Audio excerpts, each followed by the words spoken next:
একসময় মানুষ মুরব্বীরা এরকম বিষের মতো ভয় পাইতো কেমিক্যালকে, কারণ তারা কেমিক্যালের ভয়ঙ্কর বিষয়গুলো জানতো। এখন এটাকে নর্মালাইজ করা হয়েছে, ডাক্তারদেরকে পবিত্র করা হয়েছে, তাদেরকে সম্মানিত করা হয়েছে, তারা যা বলে সেটাকে সম্মানের সাথে দেখা হয়, তাদেরকে সেরকম সামাজিক মর্যাদা দেওয়া হয়েছে, তাদেরকে স্ট্যাটাস দেওয়া হয়েছে, তাদেরকে সবাই স্যার বলে, হ্যাঁ, ইত্যাদি ইত্যাদি। তাহলে তাদেরকে সেরকম সাদা পোশাক দেওয়া হয়েছে, কারণ সাদা পোশাক দেওয়ার দরকার কি, কারণ মানুষ দেখলে আরও পবিত্র যেন মনে করে, মানে অ্যাপ্রন ট্যাপ্রন দেওয়া হয়েছে, হ্যাঁ, যেন আরও মহাপবিত্র মনে করে।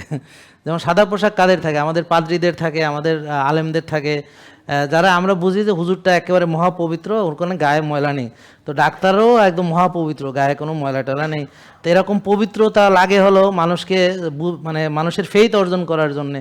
দেখবেন যে অনেক ব্যবসায়ী আছে যারা ওজনে কম দেয়, তো হস টস কইরা দাড়ি টাড়ি লাগায় টুপি টুপি পরে কপালে দাগ ফেলায়, হ্যাঁ যে ওজনে কম দেয় আর যেন বোঝাই না যায়, হ্যাঁ না একের মহাপবিত্র হুজুর, যে হ্যাঁ যে ভালো, হ্যাঁ যে আকাম করতে পারে, এটা যেন কেউ না বুঝে, বুঝেন না? সবার কথা বলছি না, বলছি হলো যারা মনে করেন ময়ূর না কিন্তু পেখম লাগাইছে আর কি, কাউয়া, অথবা মসজিদে আসছে জুতা চুরি করতে কিন্তু সাজছে মহামুসল্লি, যেন দেখে কেউ বুঝতে না পারে এটা একটা জুতা চোর।